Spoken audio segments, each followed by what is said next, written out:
할렐루야. 아멘. 살아계셔서 지금도 우리와 함께 하신 하나님을 찬양합니다. 한 주간의 중간 어쩌면 너무나도 피곤할 이 저녁 시간에 하나님의 은혜를 사모하며 나온 우리 사랑하는 성도님들을 환영하고 축복합니다. 하나님께서 사모하는 그 심령 가운데 응답하여 주셔서 만족함을 주시고 위로함을 주시는 시간 되기를 소망합니다. 우리는 계속해서 마가복음의 말씀을 묵상하고 있습니다. 벌써 세 번째 마가복음의 말씀을 묵상하는 시간이죠. 지난주까지는 마가복음의 이제 개관을 하는 시간들이었다라고 할 수 있을 것 같습니다. 오늘 말씀은 드디어 이 마가복음의 주인공이신 예수님께서 등장하시는 말씀이죠. 사실 한편으로 저는 이 예수님께서 등장하는 말씀이 조금은 아쉽습니다. 왜냐하면 예수님께서 마가복음에서 본격적으로 처음 등장하시는 것인데 너무 초라한 모습으로 등장을 하시거든요. 오늘 말씀은 예수님께서 갈릴리 나사렛이라는 작은 시골 동네 출신이라는 소개로 시작을 하고 있습니다. 그곳은 요한복음의 나다나엘이 말을 빌려서 얘기를 하자면 선한 것이 날 수 없는 곳이었습니다.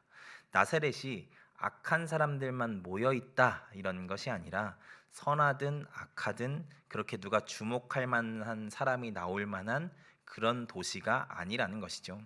한마디로 완전 깡시골이라는 것입니다. 나사렛은 성경을 제외하면 다른 역사 책들에서는 그 지명의 기록들을 찾기가 어려운 도시입니다.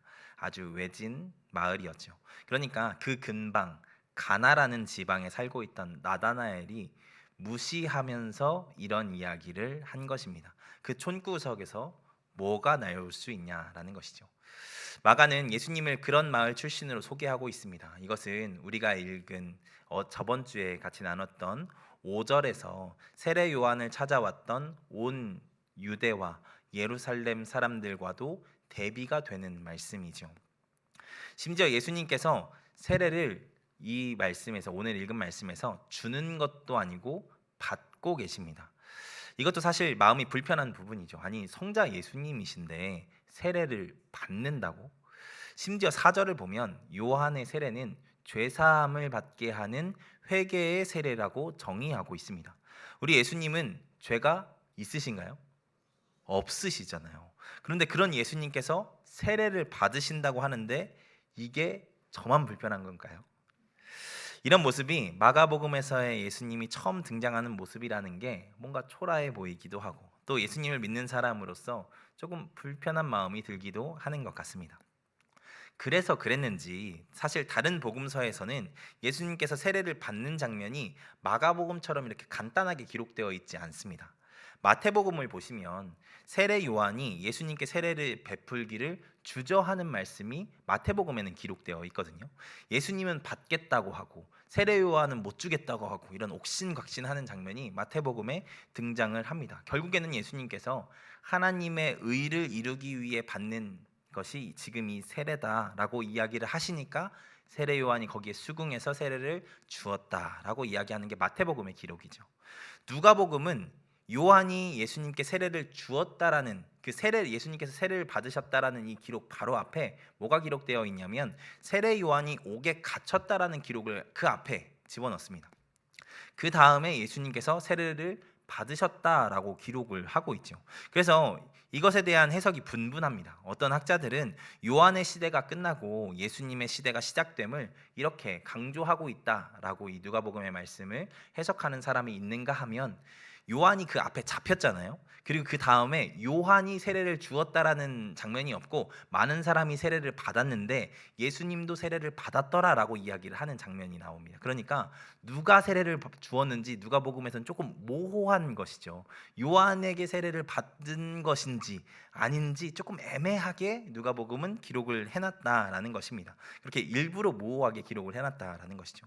한마디로 예수님이 요한에게 세례 받는 그 장면을 마태복음은 그 받으셔야만 했던 이유를 설명하는 본문들을 많이 추가해 놓았고 누가복음은 그것을 축소하려고 했다라는 것을 우리가 말씀을 통해서 볼 수 있다는 것이죠. 그러면 요한복음은 예수님께서 세례 받으시는 것을 어떻게 기록하고 있을까요? 요한복음은 예수님께서 세례 받으시는 장면을 기록하지 않습니다. 요한복음은 예수님께서 세례 받는 장면이 기록하고 기록되어 있지 않아요. 그저 증언하죠. 예수님이 하나님의 아들이시다라고 말입니다. 아마도 이 복음서의 기자들과 그 복음서를 처음 받아 읽었던 공동체에게도 예수님께서 요한에게 세례를 받으셨다는 것은 조금 불편한 마음이 드는 사건이었을지 모르겠습니다. 우리가 불편한 것 같이 하나님의 아들이신 예수님께서 어떻게 사람인 요한에게 세례를 받지? 죄가 없으신 예수님께서 왜 죄사함과 회개의 세례를 받으신 거지? 하면서 말이죠. 그런데 그에 비해 오늘 우리가 읽은 마가복음은 너무나도 단촐하게 이 사건에 대해서 기록하고 있죠. 예수님께서 갈릴리 나사렛으로부터 와서 요단강에서 요한에게 세례를 받으셨다라고 딱 그 사실만 정확히 이야기를 하고 있습니다.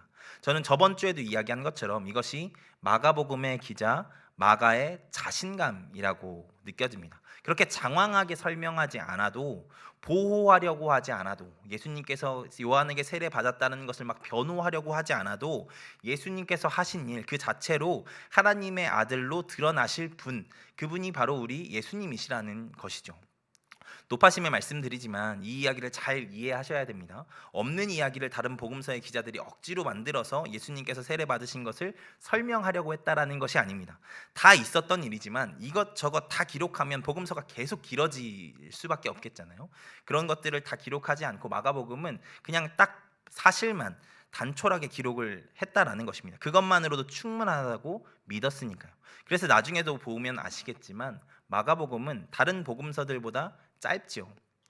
그렇다고 내용이 없는 것은 아닙니다. 예수님께서 하신 일들이 너무 많이 기록되어 있습니다. 그런데 그렇게 많은 설명이나 해설이 없이 선포하듯 기록되어 있다는 것입니다. 마가는 자신이 있었던 것입니다. 그렇게 예수님께서 하신 일을 선포하면 하나님께서 역사하실 것이라고 말입니다. 이 복음서를 읽는 사람들의 마음에 하나님을 믿는 믿음을 허락하실 것이라고 믿었던 것이죠. 저는 우리 그리스도인들에게 이런 자신감이 있어야 한다고 믿습니다. 사실 이렇게 과학이 발전된 시대에 신앙을 이야기하는 것이 쉽지 않죠. 신앙을 이야기하면 어떤 사람들은 원시인 보듯 쳐다보는 사람들도 있더라고요. 근데 사랑하는 여러분, 우리는 알잖아요. 우리는 경험하지 않았습니까? 하나님이 살아계시다는 것을 말입니다. 하나님께서 지금도 역사하신다는 것을 우리는 경험하지 않았습니까? 그리고 하나님께서 우리를 얼마나 사랑하시는지도 말씀을 통해서, 또한 기도 가운데, 또 여러 가지 하나님께서 우리의 삶 가운데 일하심을 통해서 경험하지 않았습니까? 경험해보지 않은 그들은 절대 모를 만한 것을 우리는 알고 있고, 그것을 경험해서 실제가 된 사람들이 우리잖아요. 그러면 좀 더 자신이 있어야 하지 않겠습니까? 세상은 아니라고 하더라도 우리는 실제니까 담대하게 우리에게 이뤄진 일들을 이 마가복음처럼 전할 수 있어야 하지 않겠냐는 것입니다. 물론 잘 설명하는 것도 중요하겠죠. 그들이 이해할 수 있도록 복음을 전하고 은혜를 전하는 것도 필요합니다. 그런데 한편으로는 그런 생각도 들지 않습니까? 아무리 친절하게 잘 설명한다고 하나님을 전혀 알지 못하는 그 사람들이 이 은혜에 대한 것들을, 하나님의 그 놀라운 사랑에 대한 것들을 이 사람들이 제대로 알 수 있을까? 우리의 설명만으로 그들이 알 수 있을까? 저는 그러기 어렵다라고 생각을 합니다. 성령님께서 역사하셔야, 하나님께서 역사하셔야 그들의 마음 가운데서도 하나님의 사랑이 믿어지고, 하나님이 역사하신다는 것이 믿어지고, 하나님이 살아계시다라는 것이 믿어지지 않겠습니까? 그래서 오히려 우리가 우리에게 실제인 예수님을, 또 하나님의 역사를 확신 있게 전하면 그것이 그들에게 더 명확한 설명이지 않을까, 하나님께서 일하시는 도구가 되지 않을까 싶다라는 것입니다. 그래서 바라기는 그런 믿음의 담대함이 우리에게 있기를 소망합니다. 그러기 위해서 우리가 날마다 하나님의 은혜를 생생하게 경험하는 자들이 되기를 소망합니다. 우리가 날마다 그 하나님의 은혜를 생생하게 경험하면 우리가 전할 때마다 그것이 실제이기 때문에 얼마나 담대하게 전할 수 있겠습니까? 우리가 날마다 그 하나님의 은혜를 체험하는 자들 되기를 소망합니다. 그래서 담대하게 우리에게 경험된 그 은혜와 복음을 담대하게 전할 수 있는 자들 되기를 축복합니다. 그러면 다시 본문으로 돌아와서, 그러면 예수님께서는 왜 세례 요한에게 세례를 받으셨을까요? 앞서도 이야기한 것처럼 요한이 전파한 세례는 죄사함과 회개의 세례였습니다. 그런데 죄 없으신 예수님께서 왜 그 세례를 받으셨냐라는 것입니다. 그것에 대해서는 앞서 이야기한 것처럼 마태복음의 말씀을 통해서 생각해 볼 수 있습니다. 마태복음 3장 15절 말씀입니다. 이 말씀은 앞서 이야기한 것처럼 세례를 못 주겠다고 하는 세례 요한에게 세례를 받으시겠다라고 예수님께서 말씀하시면서 하신 말씀입니다. 같이 읽어보겠습니다. 예수께서 대답하여 이르시되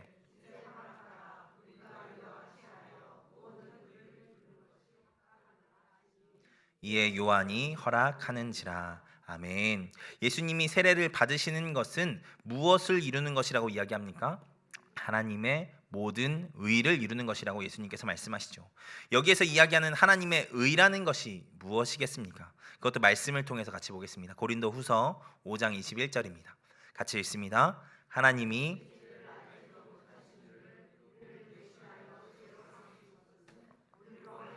그 안에서 하나님의 의가 되게 하려 하심이라. 아멘. 하나님께서 죄를 알지도 못하시니 누구를 이야기합니까? 예수님을 이야기하는 것이죠. 그분을 우리를 대신해서 죄로 삼으신 것은 우리를 무엇이 되게 하기 위해서? 하나님의 의가 되게 하기 위함이라고 말씀은 이야기를 하고 있죠. 이 말씀은 예수님께서 우리를 위하여 성육신하시고 또 십자가에서 죽으심은 우리를 하나님의 의, 하나님의 자녀, 하나님의 백성이 되게 하려고 하셨던 그 하나님의 뜻이 거기에 담겨 있다라는 것을 이야기를 하고 있는 것입니다. 그런 면에서 예수님이 받으신 세례 또한 바로 그것을 이야기하는 것입니다. 예수님은 당연히 죄가 없으시기에 자신의 죄로 세례를 받은 것이 아니십니다. 예수님은 자신이 우리의 죄를 대신하여 죽으실 분, 우리 모두의 죄를 대신하여 죽으실 분이라는 것을 이 세례를 통해서 보여주기를 원하셨던 것입니다. 예수님은 우리 죄를 구원하기 위해 오신 분이심을 바로 이 세례를 통해서 알려주셨다라는 것이죠. 예수님의 세례는 바로 그 삶에 본격적으로 우리의 죄를 대속하시는 그 삶이 본격적으로 시작하신다는 선포와도 같은 행위였습니다. 예수님은 우리를 구원하시기 위해 이 땅에 오신 분인 줄 믿습니다. 그것을 우리가 또한 성육신이라고 이야기를 하죠. 거룩히 하신 하나님이 육신을 입고 오셨다라는 것이 성육신이지 않습니까? 그런데 우리가 그 예수님의 십자가의 사랑, 예수님의 구원의 사랑은 십자가를 통해서 참 많이 묵상을 하는데 거기에 하나님의 크신 사랑이 담겨 있다라는 것을 많이 묵상하는데 이 성육신에 대해서는 그렇게 큰 하나님의 사랑을 느끼지 못하는 것 같다는 생각이 들 때가 있습니다. 그런데 저는 이 성육신이야말로 하나님의 크신 사랑을 느끼게 하는 신비라고 믿거든요. 제가 예수님이 아니라서 조심스럽지만 어쩌면 저는 십자가의 고난을 받는 것만큼이나 더 힘들었을 것이 이 성육신이지 않을까라는 생각을 하게 된다는 것입니다. 하나님이신 예수님이 인간의 몸을 입고 오셨대요. 우리가 그렇게 가기를 소망하는 그 하늘 보좌가 있는 하나님의 나라를 두고 이 땅 가운데 오셨다라는 것입니다. 게다가 감히 어떤 느낌일지 상상도 되지 않는 하나님이심을 포기하고 한계 많고 답답한 인간의 몸을 입으셨다라는 것이 성육신이지 않습니까? 그 말할 수 없는 고통을 우리가 어떻게 감히 상상할 수 있을까요? 그래서 제가 그것들을 좀 묵상하며 생각해 볼 때 무엇으로 이것을 설명하면 좋을까 했는데 군대를 통해서 설명하면 조금 설명이 쉽지 않을까라는 생각들을 했습니다. 여기 계신 대부분의 남자 장로님, 집사님들께서는 저보다 더 고생스러운 군생활을 하셨을 것이기 때문에 제가 감히 힘들었다라고 이야기하는 게 참 죄송하고 송구스럽지만 군대 가면 사실 사람 대접을 못 받거든요. 지금은 뭐 모르겠습니다. 그런데 그때는 사람 대접을 못 받았습니다. 제가 군대에 가서 이게 군대구나라고 직관적으로 탁 느꼈던 순간이 들어가서 얼마 되지 않았을 때였습니다. 들어가면 군대에서 피복이라고 하거든요. 이 군복과 뭐 이렇게 군화나 속옷이나 이런 것들을 받는 것을 이 피복류를 받는다라고 하는데 처음에 들어가면 피복류들을 이제 다 받습니다. 피복류를 다 받고 어디에 모이냐면 무슨 그 강당 같은데 이렇게 다 같이 모입니다. 저 같이 입대할 때 한 2,000명이 같이 입대를 했었거든요. 2,000명이 같이 다 그 강당에 다 모여 있습니다. 모여 있는데 딱 저희 다 모여서 막 웅성웅성 하고 있겠죠. 근데 그때 딱 앞에 마이크를 잡으신 한 조교분께서 지금부터 1분 준다. 피복류 속에 있는 옷, 속옷 다 벗고 피복류 그 군복으로 다 그 환복한다. 실시 딱 이렇게 하는 거예요. 그러니까 거기에 있던 그 2,000명의 사람들이 막 난리도 아니야. 다 벗고 다 옷을 입는데 이게 되게 인간적이지가 않잖아요. 2,000명이 모여 있는 그곳에서 그 다 오늘 처음 본 사람들이거든요. 근데 거기에서 다 발가벗고 그 옷을 입는다는 것 자체가 너무 수치스러운 상황이잖아요. 제가 정말 입대하기 직전까지 누군가의 사랑받는 아들이었고 내가 되게 존귀한 사람이라고 생각을 하고 살았었는데 거기에 들어가니까 뭔가 이게 사람이 아닌 것 같다라는 생각들이 드는 순간들이 있었습니다. 아, 이게 군대구나, 이게 군인이 된다는 거구나라는 생각들을 하면서 마음이 참 어렵더라고요. 뭐 이것뿐이겠습니까? 제가 경험한 것보다 더한 경험들도 많이 있겠죠. 제가 이야기하고 싶은 것은 원래 살던 삶의 환경에서 더 나은 삶을 살게 되면 그것이 참 기쁨이고 좋겠지만, 그것보다 못한 삶을 살게 되면 그것이 참 마음에 큰 어려움이고 괴로움이고, 또 인간으로서의 자존감, 나 스스로의 자존감이 무너지는, 나라는 존재에 대한 자존감이 무너지는 너무나도 괴로운 순간이더라라는 것입니다. 그런데 인간이 인간으로 살아가는, 조금 못한 삶을 살아가는 그 삶에서도 이런 것들을 느끼는데, 하나님이신 예수님께서 인간의 몸을 입고 오신다는 것이 얼마나 괴로운 것이겠냐는 것입니다. 얼마나 어려우신 것이겠어요. 저는 어쩌면 십자가에 달리시는 것보다, 그 고통을 체험하시고 아시는 것보다, 어쩌면 그 한계 많은 인간의 몸을 입고 오시고 이 땅 가운데 내려오신다는 것 자체가 더 괴롭고 어려운 일이지 않았을까 싶다라는 것입니다. 그런데 예수님은 바로 그 삶을 사신 분이라는 것이죠. 우리를 위해 기꺼이 인간의 몸을 입고 이 땅에 오신 분이 예수님이시라는 것입니다. 그리고 그 삶을 위해 오셨다는 것을 예수님의 세례에 대한 이런 단촐하고 소박한 설명을 통해 마가복음은 하고 있는 것이죠. 우리는 그 예수님의 은혜로 구원받은 사람들인 줄 믿습니다. 우리가 그런 큰 사랑을 받은 자들인 줄 믿습니다. 바라긴 그 은혜에 감사하며 살아가는 우리가 되기를 소망합니다. 저는 그 은혜에 감사하며 사는 삶은 예수님을 닮아 살아가는 삶이라고 믿습니다. 우리가 똑같이 살 수는 없지만 항상 그 정신으로 살아가야 한다는 것이죠. 그 삶의 모습 중에 하나가 저는 성육신적인 삶이라고 믿습니다. 성육신적 삶은 예수님과 같이 낮아지는 삶을 이야기하는 것입니다. 우리가 세상에서 살다 보면 경제적이든 사회적이든 또 생각으로든 그런 비슷한 사람들하고 주로 지내게 되죠. 그게 아무래도 편하고 그게 좋지 않겠습니까? 왜 아니겠습니까? 그게 자연스러운 삶에서 성육신적인 삶으로 살아간다는 것은 그 경계를 넘어간다는 것입니다. 우리와 다른 사람들을 이해하고 그들의 생각에 공감해주고 또 섬기며 살아간다라는 것이죠. 나의 편함과 내가 익숙한 것들을 뒤로 하고 하나님이 긍휼히 여기시는 그 사람에게 찾아가 위로하고 공감하는 삶을 살아간다라는 것입니다.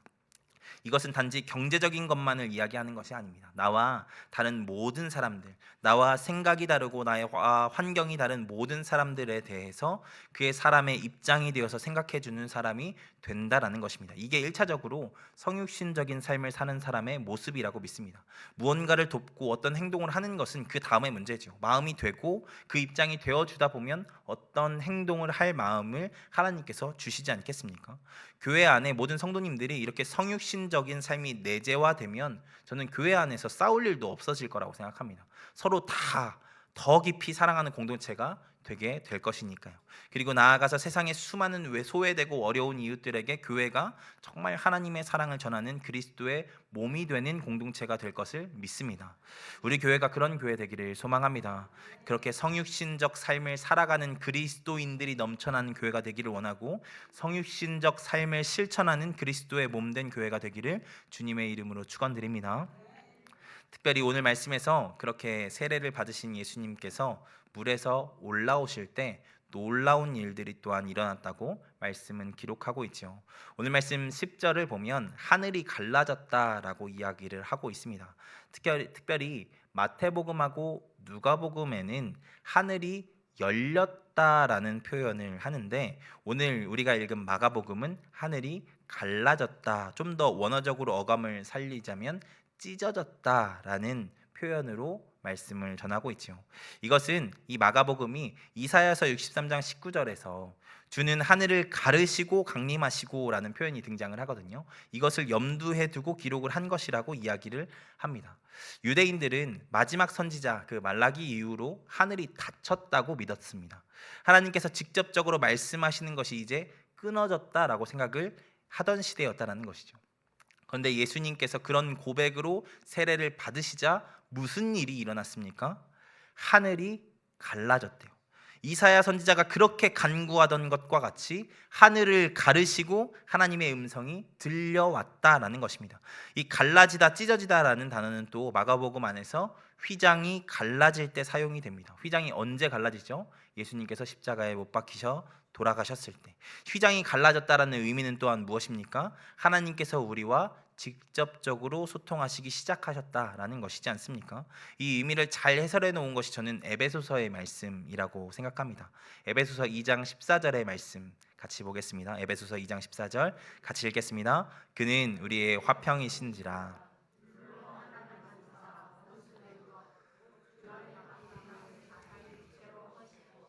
예수님의 십자가로 하나님과 우리 사이에 막혀있던 담이 어떻게 됐다고 이야기합니까?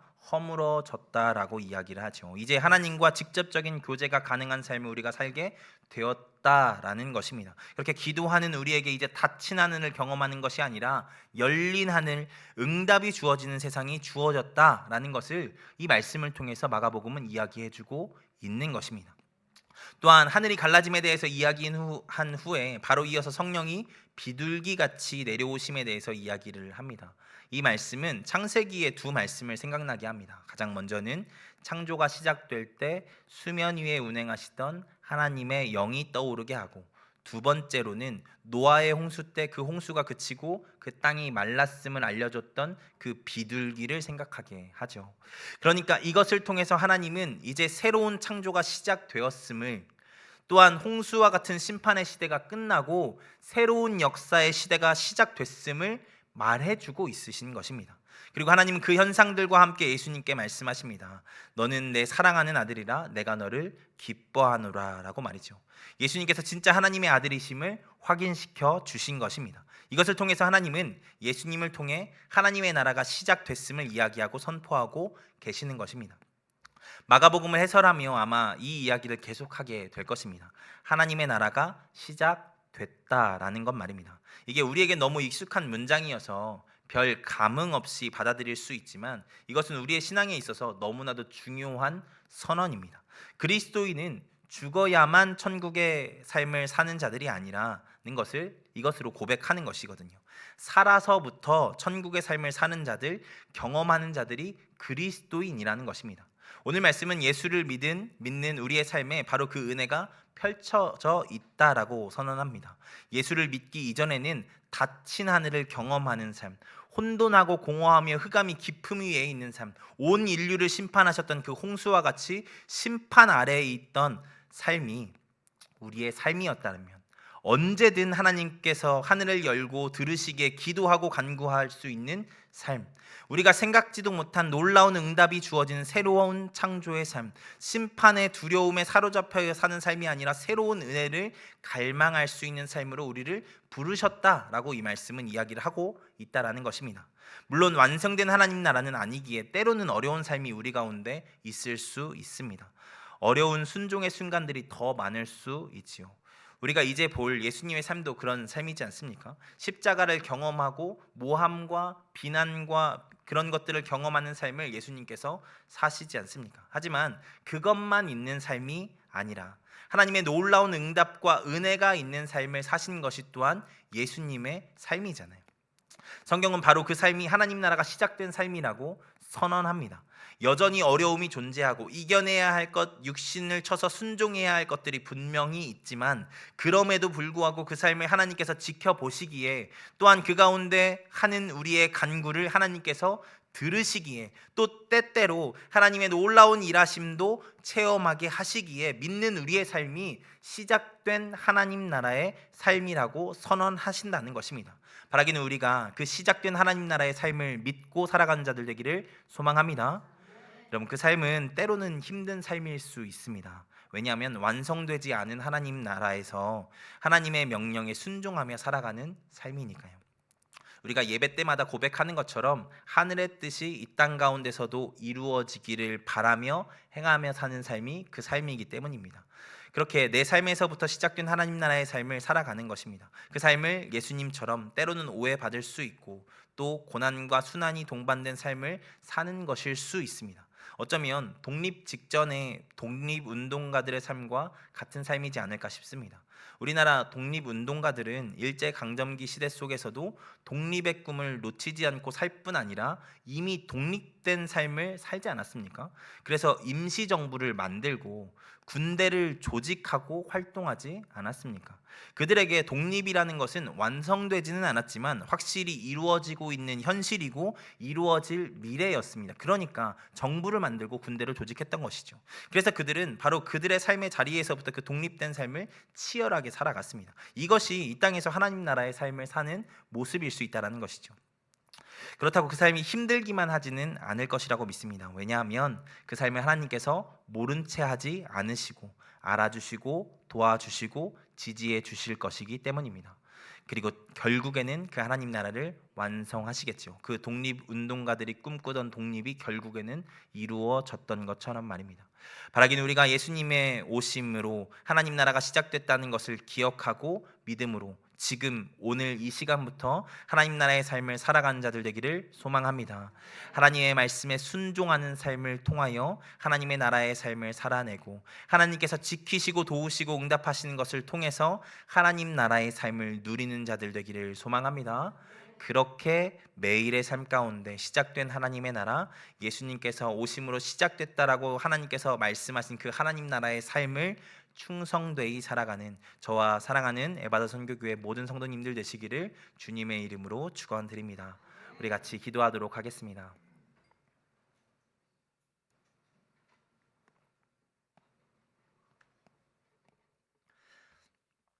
우리 이 시간 같이 기도하실 때 이 마가복음의 말씀을 묵상하며 같이 기도하실 텐데 우리 마지막에 기도의 제목들을 우리의 삶 가운데 새기며 기도했으면 좋겠습니다. 하나님 나라가 시작됐다라고 성경 말씀은 이야기하십니다. 예수님이 오심으로부터 이미 시작됐대요. 나중에 죽어서 경험하는 것이 아니라 지금 우리의 삶의 자리에서부터 하나님께서 경험하게 하시겠다라는 것입니다. 그러기 위해서 우리가 해야 할 것이 있는데 그것은 무엇이냐면 말씀을 믿고 순종하는 것입니다. 말씀을 믿고 순종하는 그 삶의 자리 가운데 하나님께서 살아계시다는 것을 보여주시겠다라는 것입니다. 그것이 오늘 말씀이 이야기하는 그 바입니다. 하나님 나라가 시작됐다라고 선언하시는 그 말씀이 이야기하는 요체입니다. 우리 이 시간 같이 기도하며 나아갈 때 하나님, 우리가 그 하나님 나라의 삶 여기에서부터 살아가고 시작하며 나아가는 자들 될 수 있도록 주님 붙잡아 주시옵소서. 하나님, 죽어서 경험할 그 은혜만 소망하며 살아가는 것이 아니라 지금부터 우리에게 주실 그 하나님의 은혜를 기대하며 우리가 삶 가운데 허락하시는 그 말씀에 순종하며 나아가는 우리가 될 수 있도록 주님 붙잡아 주시옵소서라고 또한 말씀 가운데 주신 하나님의 은혜들을 기억하면서 있는 자리에서 주여 한번 외치고 기도하며 나아갑니다. 주여, 오 살아계신 하나님 아버지 감사합니다. 하나님, 우리 가운데 하나님께서 함께하여 주셔서 이 마가복음의 말씀을 묵상하게 하심 감사합니다. 하나님, 우리가 날마다 하나님의 살아계심을 체험하고 경험하는 자들 되기를 소망합니다. 하나님께서 역사하심을 체험하고 경험하는 자들 될 수 있도록 주님 붙잡아 주시옵소서. 그 하나님의 살아계심을 날마다 체험함을 통하여서 먼저 이 땅 가운데서 담대하게 살아나갈 수 있는 자들 되게 하시고 그 담대함 하나님 믿음을 이 세상 가운데 전하고 자랑하며 나아갈 수 있는 자들 될 수 있도록 주님 붙잡아 주시옵소서. 그리하여서 우리에게 맡기신 귀한 사명도 넉넉히 감당하며 나아갈 수 있는 하나님 우리가 될 수 있도록 주님 붙잡아 주시옵소서. 하나님, 우리가 그 또한 그 하나님의 사랑과 하나님의 은혜를 기억하며 하나님 우리 또한 성육신적인 삶을 살아가는 자들 되기를 소망합니다. 하나님, 역사하여 주시고 인도하여 주셔서 예수님이 하나님 이해되지 않으셨을 하나님 그 인간의 삶에 참여하시고 오셔서 위로하시고 우리를 위해 죽으셨던 것을 기억하며 우리 삶 가운데 하나님 우리가 다 이해하지 못할 하나님 제3자들의 삶을 이해하고 하나님 그들을 위해 기도하고 위로하며 나아갈 수 있는 우리가 될 수 있도록 주님 붙잡아 주시옵소서. 그들의 눈높이까지 낮아질 수 있는 우리가 될 수 있도록 주님 붙잡아 주시고 하나님 그들을 이해하고 그들을 진심으로 하나님의 마음으로 사랑하고 품고 붙잡고 기도하며 나아갈 수 있는 귀한 마음이, 그 성육신적인 마음이 우리 가운데 있을 수 있도록 주님 붙잡아 주시옵소서. 하나님 또한 간절히 바라는 것은 하나님 우리가 하나님 나라의 삶을 살아가는 자들 되기를 소망합니다. 하나님 저 하늘나라에서 하나님 죽어서 가는 하나님의 나라에서만 경험하는 하나님의 은혜가 아니라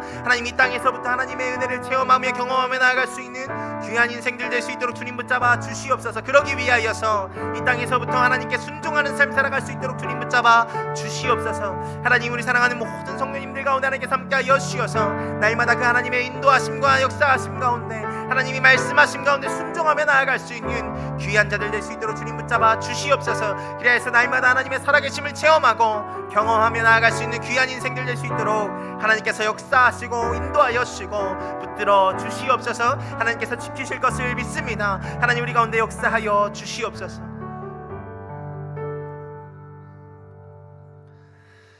전능하신 하나님 감사합니다. 하나님 마가복음의 말씀을 묵상하게 하시고 특별히 예수님께서 하나님 세례 받으신 장면을 통하여서 하나님의 마음과 하나님의 뜻을 묵상할 수 있도록 허락하심 감사합니다.